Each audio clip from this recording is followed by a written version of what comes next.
तो एक तो बैठना नहीं है, बैठ करके अगर दिया तो फिर उसका कोई मतलब नहीं है। हाँ, आदेश विषेट हो गया, नल एंड वाइड हो गया।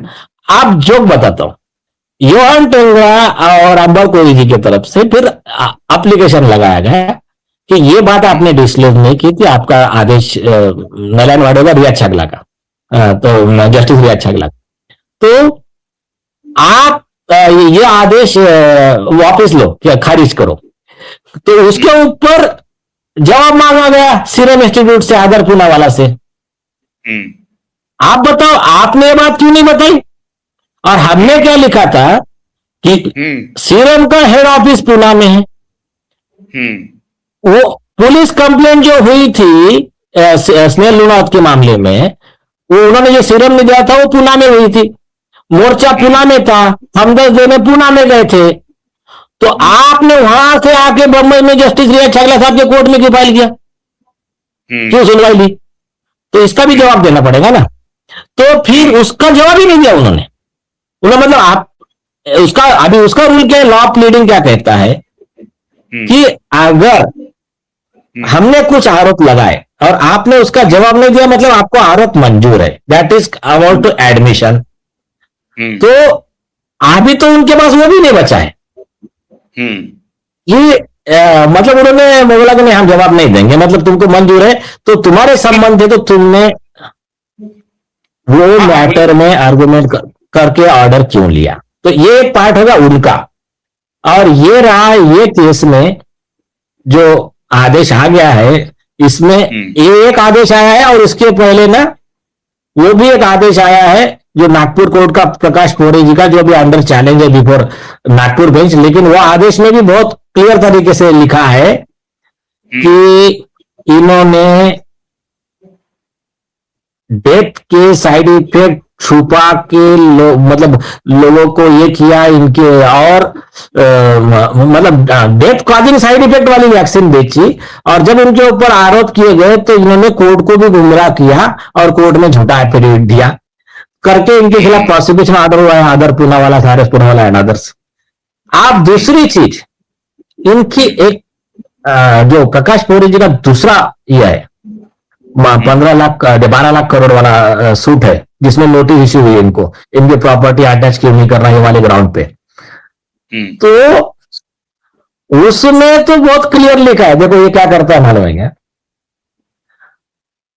21 यूरोपियन कंट्री में वैक्सीन बैन हो गई, और बैन हो गई तो ये क्या कर रहे थे, साइरस पूनावाला, आदर पूनावाला, रणदीप गुलेरिया, विजय सोमानी और जो भी उनके पैसे में पलने वाला मीडिया, ये क्या कर रहे थे कि ये पूर्णतः सुरक्षित है करके पूरे वीडियो सबने चलाए।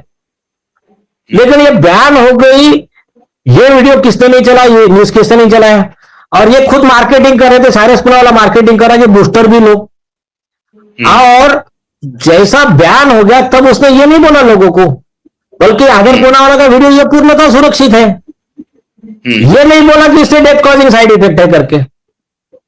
स्नेहल लूनावत का इसमें इन्होंने क्या बोला कि ये नहीं, हमारे इससे साइड इफेक्ट होता ही नहीं। बाकी गवर्नमेंट ऑफ इंडिया की इंक्वायरी कमेटी को बोला कि नहीं, इसी से मरी है ये तुम्हारे कोविशील्ड से। तो ये जो सारी चीजें हैं, और बाद में सुने सरकार के वो भ्रष्ट अधिकारी, इन्होंने क्या किया मैं आपको बताता हूं गेम देशवासियों के साथ में। उधर से बयान हो गई, बैन होने के बाद में इंडिया में देना नहीं चाहिए था, तो वो अधिकारियों ने, और मोदी जी भी अच्छे से सुन ले, वो अधिकारियों ने ये आदर पूनावाला ने मिलकर कहानी रची।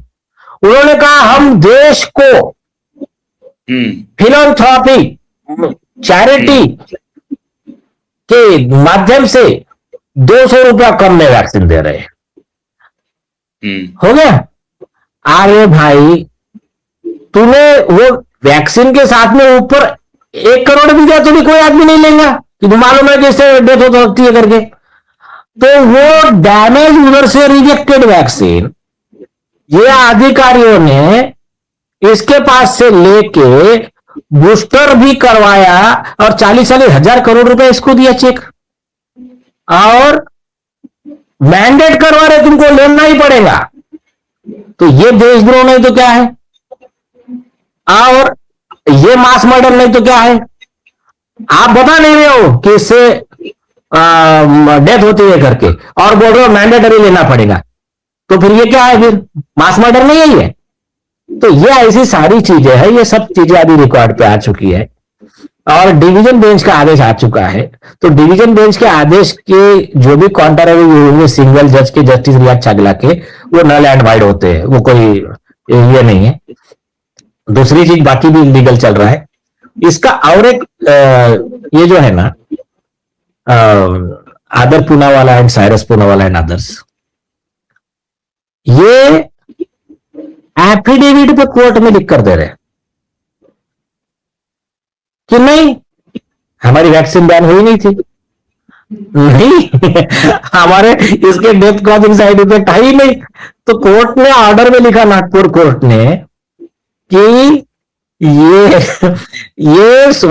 भारत सरकार की रिपोर्ट, वो पूरे वर्ल्ड के बैन की रिपोर्ट, ये WHO के रिसर्च, ये सबको मना कर रहा है। मतलब ये कितना फ्रॉड है। तो ये तो मतलब कोर्ट में झूठा एफिडेविट दे रहा है, इसको अगर हम कार्रवाई नहीं करेंगे तो हम we will be failing in our duty. अगर सुप्रीम कोर्ट का ऑर्डर लिखकर उसके ऊपर प्रोसिक्यूशन ऑर्डर किया है, अब जब उसका चैलेंज है ना ऊपर, तो चैलेंज में इसने क्या किया, इसने लगाया जज पे आरोप, आदर पूनावाला एंड सब ने मिलकर। मतलब ये केजरीवाल के बड़े भाई बन गए।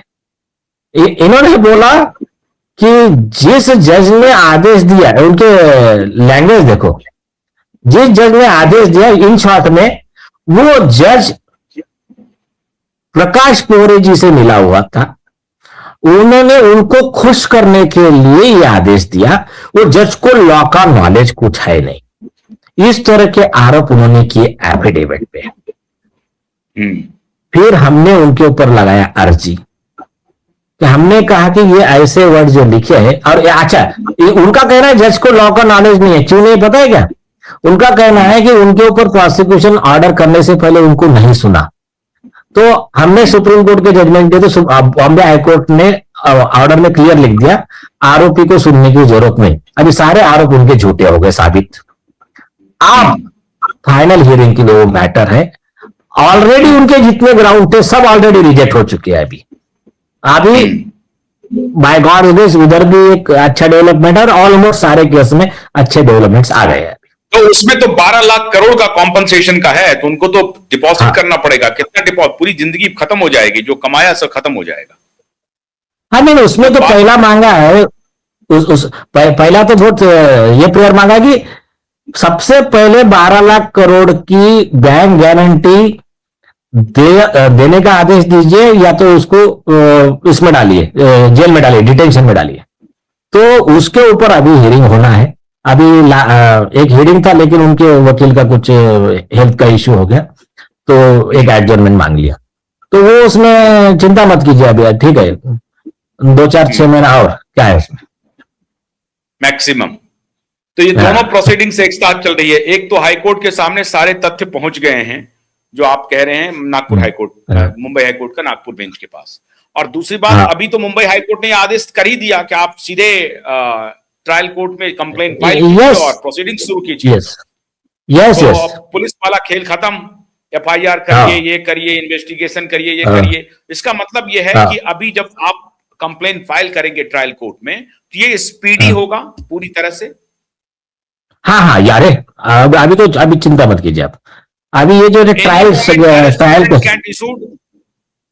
हाँ वो ठीक है, क्या होगा, सुनवाई के लिए उनको नोटिस जाएगा। नहीं सुनिए, CRPC का पहला प्रोविजन है कि उसमें पहले हमारा एविडेंस रिकॉर्ड होगा, और उसके बाद में डायरेक्ट अरेस्ट वारंट, क्योंकि ये मर्डर केस है। लेकिन नया रूल ऐसा है कि डायरेक्ट फाइल किए बराबर नोटिस, और फिर अरेस्ट वारंट वगैरह का वो सेकंड स्टेज। तो ऐसा है, दोनों में से कोई भी कंडीशन में अपने को प्रॉब्लम नहीं है।